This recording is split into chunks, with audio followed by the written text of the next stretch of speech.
Hello friends, मैं Mansi Maurya and now you are watching m.m education YouTube channel. तो friends, जैसा कि आप स्क्रीन पे देख रहे हैं, हम क्लास 12 केमिस्ट्री के मोस्ट इम्पॉर्टेंट टॉपिक की आज बात करने जा रहे हैं। जैसा कि आप लोगों ने हमसे बोला था कि मैं आप लोगों को प्रोवाइड करवा दूं क्लास 12 केमिस्ट्री एंड बायोलॉजी का मोस्ट इम्पॉर्टेंट टॉपिक, और वो भी आपके कंपार्टमेंट एग्ज़ाम के पॉइंट ऑफ व्यू से। तो यार, फर्स्ट ऑफ ऑल मैं आपको बताना चाहूँगी कि आपका ये जो कंपार्टमेंट एग्ज़ाम है या फिर जो आप बोर्ड एग्ज़ाम वैसे देते हैं, जो दे के एग्ज़ाम आए हैं, उस एग्ज़ाम में और कंपार्टमेंट एग्ज़ाम में कोई ज़्यादा अंतर नहीं होता है। ऐसा नहीं है कि कंपार्टमेंट एग्ज़ाम आप देने जा रहे हो तो एग्ज़ाम बहुत ज़्यादा हार्ड आने वाला है, क्वेश्चन पेपर बहुत ज़्यादा हार्ड आएगा, क्वेश्चन पेपर बहुत ज़्यादा इजी आएगा। तो यार, मैं आपको बता दूं कि ऐसा कुछ नहीं है। हाँ, एक ऐसा र्यूमर ज़रूर फैला हुआ है कि कंपार्टमेंट एग्ज़ाम जो दो वो बहुत ज़्यादा हार्ड होता है। तो यार, ऐसा कुछ नहीं है, आप चिल मारो, कोई बहुत ज़्यादा स्ट्रेस में मत रहिए। हाँ, जैसा कि अभी जो है 2021 अगर आप लोग देख रहे हैं तो अभी तो ये है कि हाँ, कंपार्टमेंट एग्ज़ाम में भी आप लोगों का कैंसिल हो जाए, और होना भी चाहिए। बाय रूल आपका कंपार्टमेंट एग्ज़ाम कैंसिल भी होना चाहिए बिकॉज ऑफ कोरोना इतना ज़्यादा फैला हुआ है। तो यार, ऑब्वियसली आप लोगों की लाइफ ज़्यादा इंपॉर्टेंट है, एग्ज़ाम तो फिर भी होते रहेंगे। इतने सारे एग्ज़ाम कैंसिल हुए हैं तो कंपार्टमेंट एग्ज़ाम कैंसिल हो जाएगा तो कोई बहुत ज़्यादा आफत नहीं आने वाली है। बट हाँ, अगर जैसा कि अभी तक सीबीएसई बोर्ड ने तो यही कहा है कि भाई हम एग्ज़ाम लेंगे। सीबीएसई ने अपना जो लास्ट नोटिस जारी किया है उसमें तो यही था कि भाई हम एग्ज़ाम लेंगे। तो उसी के हिसाब से, जैसा कि आप लोगों ने हमसे बोला था, और मैं भी अपनी तरफ से आप लोगों की प्रिपरेशन इसलिए करवा रही हूँ, आप लोगों को इम्पॉर्टेंट टॉपिक इसलिए बता रही हूँ कि यार आप प्रिपेयर रहो, आप अपनी तरफ से तैयार रहो। हाँ, अगर कंपार्टमेंट एग्ज़ाम कैंसिल हो जाते हैं तो बहुत अच्छी बात है, वाकई में अच्छी बात है। बट अगर एग्ज़ाम हो जाते हैं तब आप क्या करोगे? आपकी तो प्रिपरेशन नहीं रहेगी। तो यार, इसलिए मैं सबसे पहले बोलूँगी कि आप जो है आप अपने एग्ज़ाम की प्रिपरेशन करते रहिए।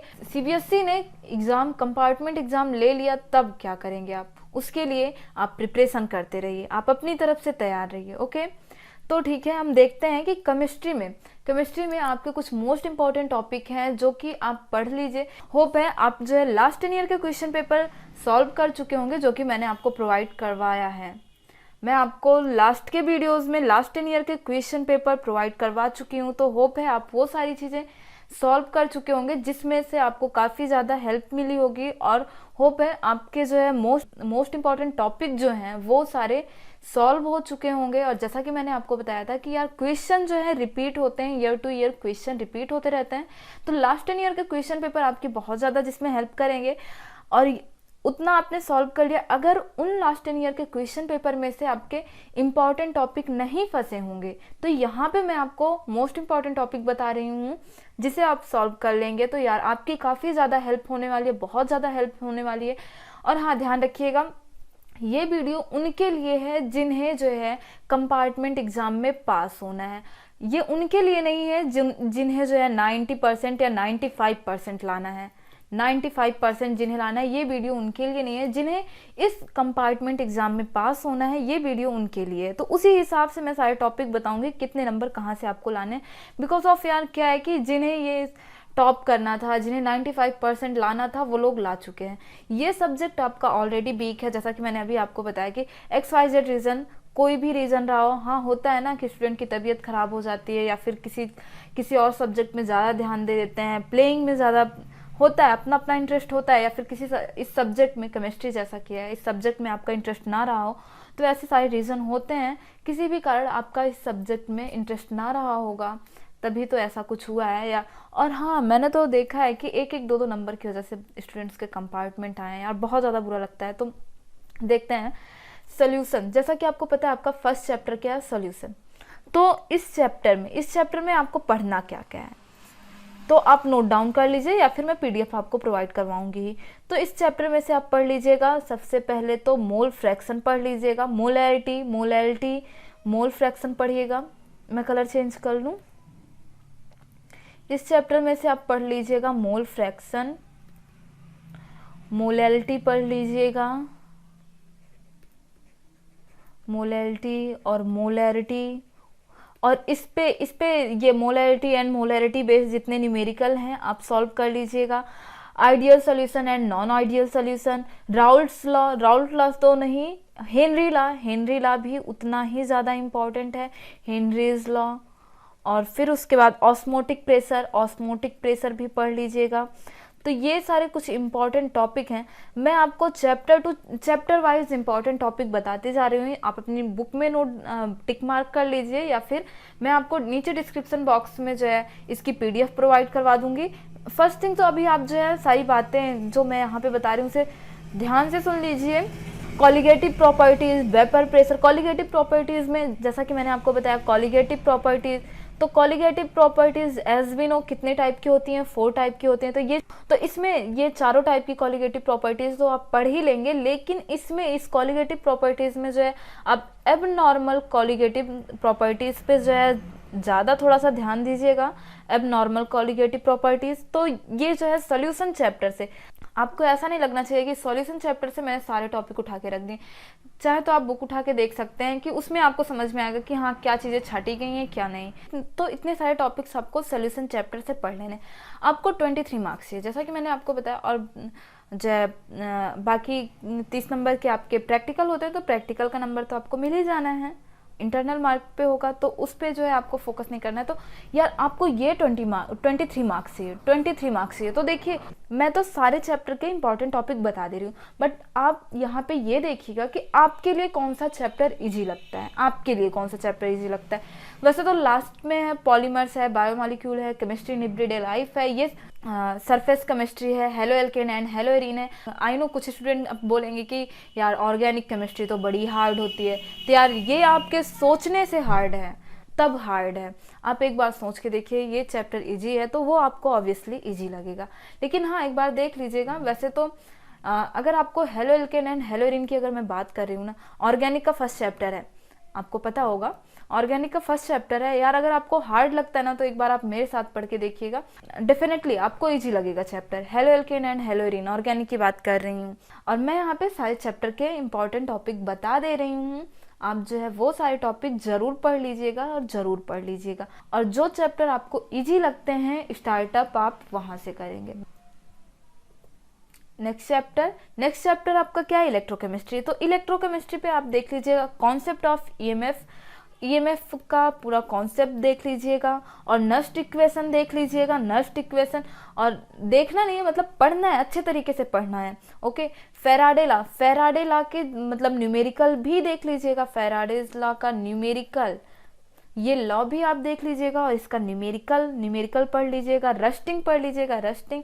और हाँ यहाँ पे जो है आप एक चीज़ और पढ़ लीजिएगा, रस्टिंग से fuel cell, primary cell, secondary cell, और ये बैटरी जो होती हैं, बैटरी कैथोड, एनोड, और ओवरऑल रिएक्शन, कैथोड रिएक्शन यहाँ पे देख लीजिएगा, कैथोड रिएक्शन, एनोड रिएक्शन, और इसकी जो ओवरऑल रिएक्शन होती है उसे भी आप पढ़ लीजिएगा।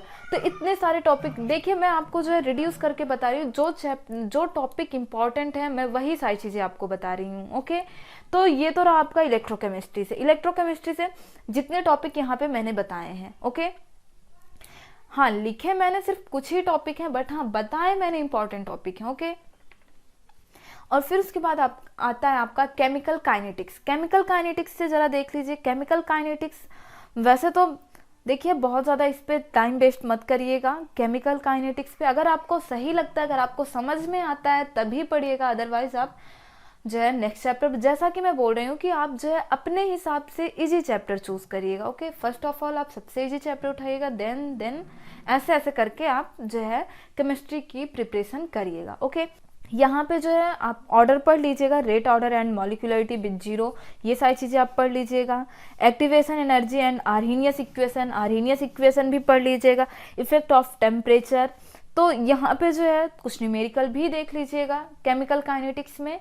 और फिर उसके बाद आता है आपका सरफेस केमिस्ट्री। तो इसमें जो है मैं आपको कुछ इंपॉर्टेंट टॉपिक बताती हूँ, आपको जो है क्या क्या पढ़ना है। एब्जॉर्प्शन पढ़ना है, एब्जॉर्प्शन पढ़ लीजिएगा, और जॉब्सन पढ़ लीजिएगा। डिफरेंस बिटवीन फिजियोजॉब्सन एंड कीमोजॉब्सन, ये फिजियोजॉब्सन एंड कीमोजॉब्सन की प्रॉपर्टीज़ पढ़ लीजिएगा। कोलाइड्स पढ़ लीजिएगा, कोलाइड्स, सॉल्ट जेल, इमल्सन, और emulsion, dialysis, Tyndall effect, Brownian movement, zeta potential, electrophoresis test for emulsion. तो यहाँ पे ये सारी चीज़ें पढ़ लीजिएगा। और हाँ, एक्सरसाइज में थोड़ा सा आप सॉल्व कर लीजिएगा। एक्सरसाइज में आपको बता देती हूँ, नोट डाउन कर लीजिए। 5.5, 5.14, 5.15, 5.18, 5.18, 5.20 एंड 23, 25, 5 पॉइंट है यहाँ पे सारे में 5.23, 5.25 एंड 26, 27। तो इतने सारे एक्सरसाइज में ये सारे जो क्वेश्चन है इन्हें आप सॉल्व कर लीजिएगा। सरफेस केमिस्ट्री जितना मैंने आपको बताया और यहाँ पे जो एक्सरसाइज से क्वेश्चन मैंने सॉल्व करने के लिए बोला है, ये सारी चीज़ें आप कर लीजिएगा। देखते हैं नेक्स्ट चैप्टर। नेक्स्ट चैप्टर जो है आपका है पी ब्लॉक। तो यार पी ब्लॉक तो अच्छा ही चैप्टर है, इसमें आपको कोई बहुत ज़्यादा दिक्कत नहीं होनी चाहिए। पी ब्लॉक में आप पढ़ लीजिएगा इंटर हैलोजन कंपाउंड जितने हैं उन्हें पढ़ लीजिएगा। ट्रेंड पढ़ लीजिएगा, पी ब्लॉक का ट्रेंड पढ़ लीजिएगा। ट्रेंड वो भी कौन कौन सा पढ़ना है, ट्रेंड पी ब्लॉक का कौन कौन से पढ़ना है, 17 ग्रुप का एंड 18 ग्रुप का ट्रेंड पढ़ लीजिएगा। ट्रेंड में आपको पता ही है आपको पढ़ना क्या है। एसिडिक कैरेक्टर पढ़ना है, बेसिक नेचर पढ़ना है, और जो है जैसा कि रेडियस हो गया, ये सारी चीज़ें आप ट्रेंड में पढ़ लीजिएगा। ओके यार, मैं डिस्क्रिप्शन बॉक्स में लिंक दे दूंगी, आप वहाँ से, मैंने पी ब्लॉक बता रखा है, आप वहाँ से पढ़ लीजिएगा, या फिर आई बटन में लिंक मिल जाएगी आपको, आप वहाँ से देख सकते हैं। और हाँ, एक बात और याद रखिएगा, compound of xenon, P block का कंपाउंड ऑफ जेनॉन, जेनॉन के जितने कंपाउंड है विद स्ट्रक्चर, ध्यान रहे स्ट्रक्चर ही मस्ट है, इसका स्ट्रक्चर ही मस्ट है, स्ट्रक्चर ही मस्ट है। तो यहाँ पे जेनॉन के जितने कंपाउंड हैं मैं लिख देती हूँ, आप उसे पढ़ लीजिएगा। ध्यान रहे स्ट्रक्चर आप पढ़ लीजिएगा।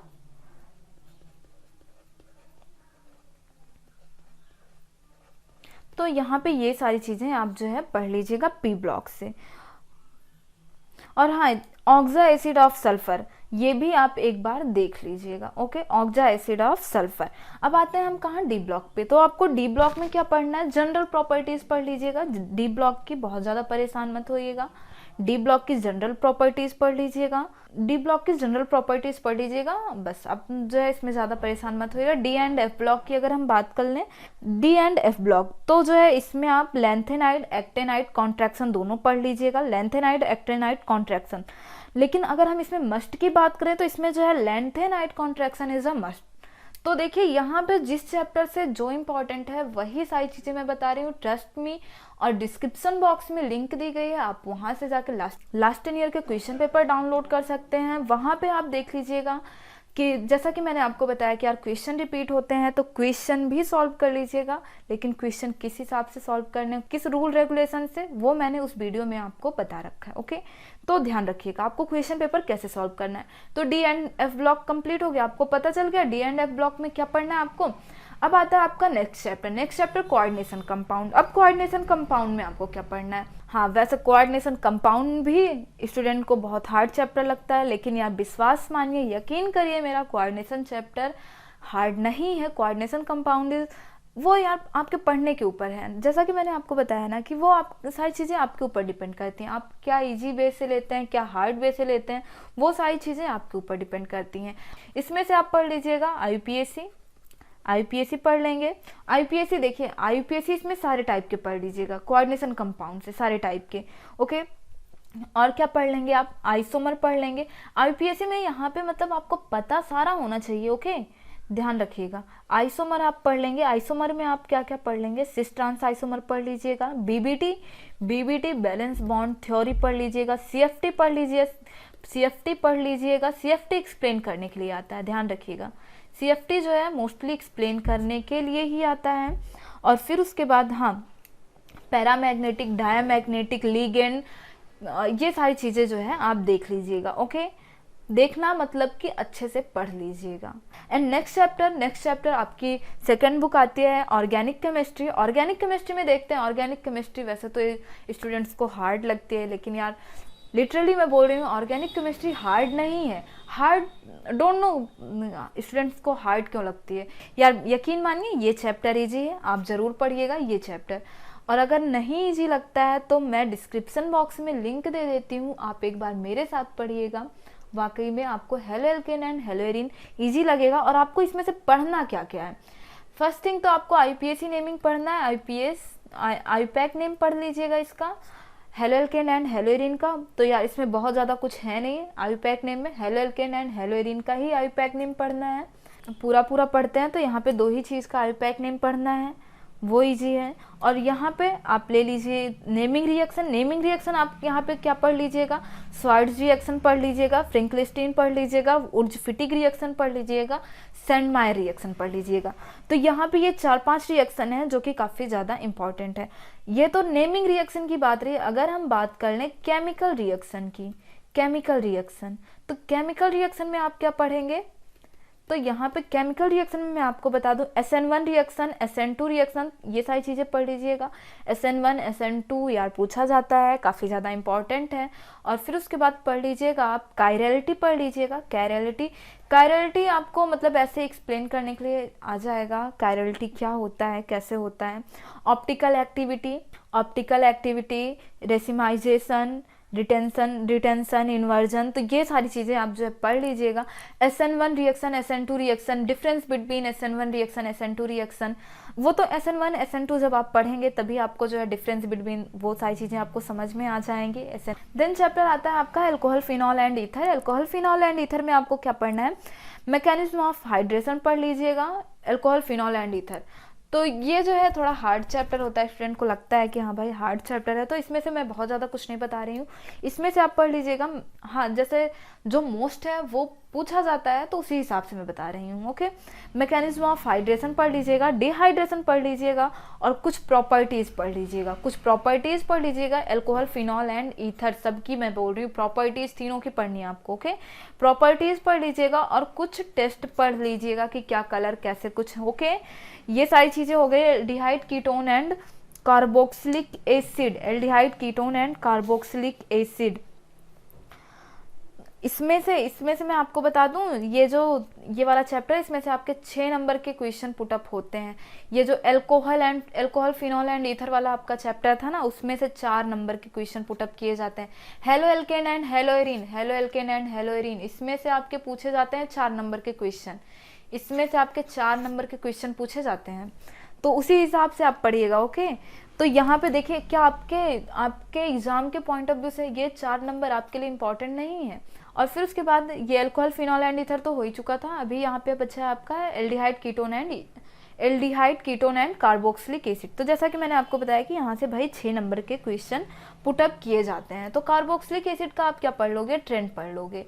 कार्बोक्सिलिक एसिड का ट्रेंड पढ़ लीजिएगा, ट्रेंड वो भी किसका, एसिडिक स्ट्रेंथ का पढ़िएगा, एसिडिक स्ट्रेंथ पढ़ लीजिएगा यहाँ पे। और रिएक्शन की अगर बात करें तो कैनिजारो रिएक्शन पढ़ लीजिएगा, मस्ट है कैनिजारो रिएक्शन। एल्डोल कंडेंसेशन पढ़ लीजिएगा, मैकेनिज्म ऑफ एस्टरिफिकेशन पढ़ लीजिएगा, उल्फ किस्नर रिएक्शन पढ़ लीजिएगा, Cannizzaro reaction, Wolff Kishner reaction, aldol condensation, mechanism of esterification. इतनी सारी चीज़ें इस चैप्टर से मैं आपको बता रही हूँ।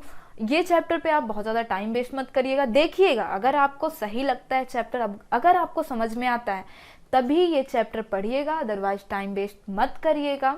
जो चैप्टर आपको इजी लगे उस पे आप मूव कर जाइएगा। ओके, आती हैं बातें समझ में, लेकिन हाँ ध्यान रहे आप अपने नंबर काउंट करिएगा। अगर 14 मार्क्स का तैयार होता है तभी जो है ये चैप्टर छोड़िएगा, कोई भी चैप्टर हो। 14 मार्क्स पर का तो पढ़ लीजिएगा, और ये 14 मार्क्स इस हिसाब से पढ़िएगा कि अगर यहाँ से क्वेश्चन आए तो फिर उसके बाद आपको सॉल्व करके ही आना है, वो भी प्रॉपर तरीके से। आती हैं बातें समझ में, फिर आगे चलते हैं। नेक्स्ट चैप्टर है आपका एमाइंस में देखिए आपको क्या क्या पढ़ना है। एमाइंस में से आपके आते हैं 4 नंबर के क्वेश्चन, तो इसमें से आप पढ़िएगा सेंडमायर रिएक्शन, गाटरमान रिएक्शन, और फिर उसके बाद ये दो नेमिंग रिएक्शन हो गए, गाटरमान रिएक्शन, सेंडमायर रिएक्शन। यहाँ से आप पढ़िएगा कन्वर्जन यहाँ से पढ़िएगा, यह बहुत ज़्यादा इंपॉर्टेंट है कन्वर्जन। तो फर्स्ट थिंग आप क्या करिएगा कि आप जो है थ्योरी पे ज़्यादा फोकस करिएगा, उसके बाद न्यूमेरिकल पे हाथ लगाइएगा, फर्स्ट थिंग आप अपना थ्योरी पोर्शन मजबूत करिएगा। देखिए न्यूमेरिकल के चक्कर में आप अपना ये थ्योरी वाला नंबर भी गंवा देंगे, तो ऐसा मत करिएगा कि न्यूमेरिकल के चक्कर में थ्योरी वाला भी नंबर दे के चले आओ, तो ऐसा मत करिएगा। ये चैप्टर हो गया आपका। एमाइन से आपको क्या क्या पढ़ना है समझ में आया। गाटरमान रिएक्शन पढ़ लीजिएगा, सेंडमायर रिएक्शन, और उसके बाद कन्वर्जन। कन्वर्जन मस्ट है भाई, कन्वर्जन आता है। ओके, अब हम चलते हैं कौन से चैप्टर पे, बायोमोलिक्यूल्स। बायोमोलिक्यूल्स तो भाई अगर बायो का स्टूडेंट है ना तो उसके लिए तो भाई प्लस पॉइंट है। और वैसे भी बायोमोलिक्यूल्स ये सारे चैप्टर आगे के ये जो 2-3 चैप्टर आने वाले हैं काफ़ी ज़्यादा इजी हैं। तो इसमें से फर्स्ट थिंग तो मैं आपको कुछ इंपॉर्टेंट टॉपिक बता देती हूँ, और सेकंड नंबर पे आपको क्या करना है, जो आपकी एक्सरसाइज है ना, एक्सरसाइज। फर्स्ट थिंग तो आपका ये चैप्टर ही बहुत ज़्यादा बड़ा नहीं है। अब जब चैप्टर ज़्यादा बड़ा नहीं है तो एक्सरसाइज भी बहुत ज़्यादा नहीं है, इसमें बहुत ज़्यादा क्वेश्चन नहीं है। आप क्या करिएगा, एक्सरसाइज पूरी सॉल्व कर लीजिएगा। कौन कौन से चैप्टर की, बायोमोलिक्यूल्स, पॉलीमर और केमिस्ट्री ब्रीड इन लाइफ, ये 3 चैप्टर की एक्सरसाइज आप पूरी सॉल्व कर लीजिएगा। मैं वापस से बोल रही हूँ, आप ये 3 चैप्टर कौन कौन से, biomolecules, polymer, chemistry breed in life, ये 3 चैप्टर की एक्सरसाइज पूरी की पूरी सॉल्व कर लीजिएगा। और यकीन मानिए इस चैप्टर से ऐसा कोई भी क्वेश्चन नहीं होगा कि जो आपको ना आए।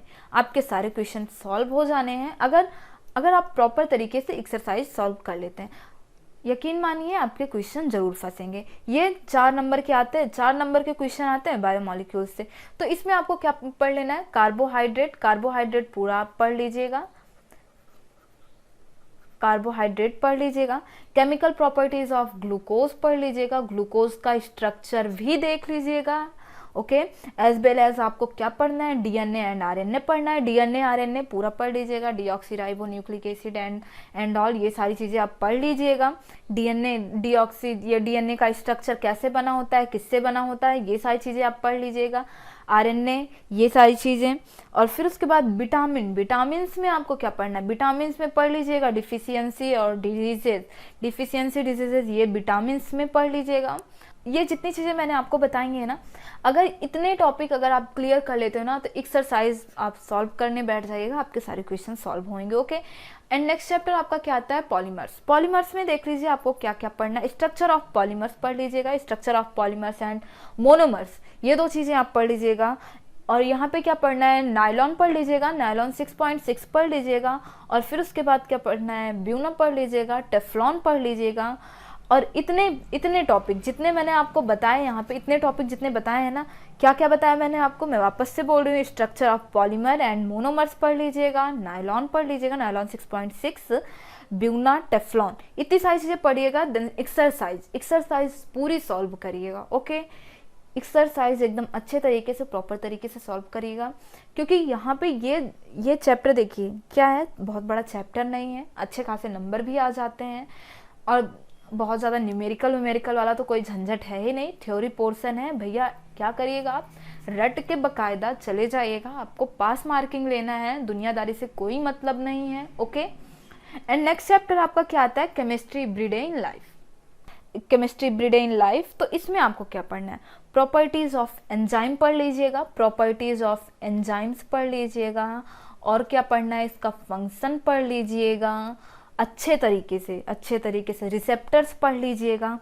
और फिर उसके बाद आप, हाँ एक बात याद रखिएगा, मेडिसिन्स पढ़ लीजिएगा कि मेडिसिन्स मैं आपको जो है पूरा मेडिसिन्स का चार्ट नीचे डिस्क्रिप्शन बॉक्स में जो पीडीएफ में आपको जो है मेडिसिन्स का क्या मिल जाएगा, मेडिसिन्स का पूरा चार्ट मिल जाएगा कि किस डिजीज़ में कौन सी मेडिसिन्स यूज़ होती है। कि हाँ तो भाई अब आपको आपके बुक में ऐसा पूरा चार्ट तो मिलने वाला है नहीं, आपको ढूंढ के या तो आप खुद चार्ट बना लीजिएगा या तो मैं पीडीएफ में आपको प्रोवाइड करवा दूंगी। तो देखिए आपको पढ़ना है, मैं वो बता रही हूँ, पढ़ना क्या है, आप क्या करिएगा कि कौन सी डिजीज़ में कौन सी मेडिसिन्स यूज़ होती है, ये ज़रूर पूछा जाएगा, इट्स अ मस्ट। तो उस हिसाब से आप पढ़ लीजिएगा। ड्रग्स पढ़ लीजिएगा, ड्रग्स, सॉप एंड डिटर्जेंट, ये सारी चीज़ें आप पढ़ लीजिएगा, सॉप एंड डिटर्जेंट। और फिर उसके बाद ये सारे टॉपिक हो गए आपके। और फिर उसके बाद आपको, जैसा कि मैंने अभी लास्ट वाली स्लाइड में बताया था, क्या पढ़ना है, एक्सरसाइज आपको पूरी की पूरी सॉल्व करनी है। और इतने सारे टॉपिक्स पढ़ने के बाद आप एक्सरसाइज सॉल्व करने बैठ जाइएगा। ओके, तो यहाँ ये सारी चीज़ें रही कि केमिस्ट्री में आपके कौन कौन से टॉपिक मोस्ट इम्पॉर्टेंट हैं। तो यार आप जो है ये सारे टॉपिक सॉल्व करिएगा। अगर कंपार्टमेंट एग्ज़ाम कैंसिल होता है तो बहुत अच्छी बात है, लेकिन हमें अपनी तरफ से प्रिपरेशन रखनी है, हमें अपनी तरफ से पूरी तैयारी रखनी है कि अगर सीबीएसई तो वैसे भी भाई उसका तो कोई विश्वास है नहीं, सीबीएसई अगर एग्ज़ाम ले भी लेती है तो आपको अटकना ना रहे, ये ना रहे कि आपका पूरा ईयर वेस्ट जाना है। तो यार आप जो है प्रिपरेशन करते रहिए, प्रिपेयर करते रहिए, आप अपनी तरफ से पूरी तरीके से प्रिपेयर रहिए कि हाँ भाई अगर एग्ज़ाम होता है तो हम फोड़ के आएंगे। ओके, तो फ्रेंड्स आज के वीडियो में बस इतना ही, मिलते हैं नेक्स्ट वीडियो में। If you want to more videos so friends like and subscribe m.m education YouTube channel, and thank you for watching this video. Bye bye.